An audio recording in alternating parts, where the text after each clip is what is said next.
Donald se réveilla dans sa maison tranquille au bord du lac, dérangé par l'énergie débordante de ses neveux.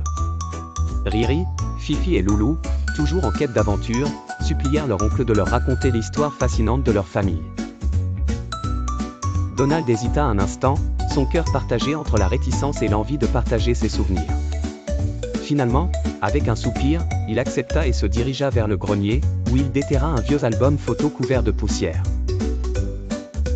La première photo qu'il leur montra était celle de sa mère, Hortense, une canne fière et pleine de courage. Il parla ensuite de son père, Quackmore, un homme d'esprit et de réflexion. Les neveux, émerveillés, découvrirent que Donald avait une sœur, Della Duck. La voix de Donald devint douce et mélancolique alors qu'il leur racontait la mission spatiale sur laquelle Della était partie. Il leur dévoila des lettres, envoyées depuis l'espace, pleines de rêves et de promesses. Un flashback emplit l'esprit de Donald, lui et Della, enfants insouciants, jouant dans les bois verdoyants. Donald évoqua la disparition mystérieuse de Della, touchant les cœurs avec l'amour indéfectible entre le frère et la sœur.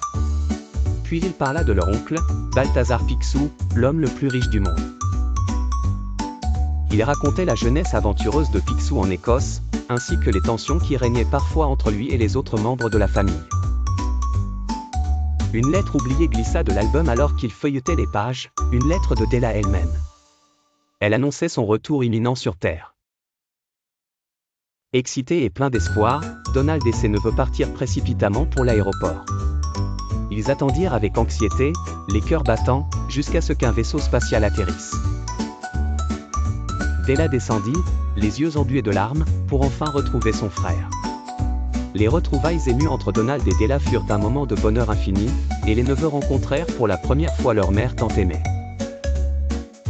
Toute la famille retrouva la chaleur du foyer pour un dîner spécial.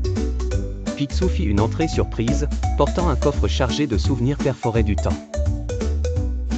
Autour de la table, ils partagèrent des histoires et rièrent des souvenirs oubliés. Donald se rendit compte qu'il ne serait plus jamais seul. Après avoir doucement fermé l'album, il le rangea avec tendresse. La dernière scène révéla toute la famille réunie sous un ciel étoilé, rassurée et heureuse.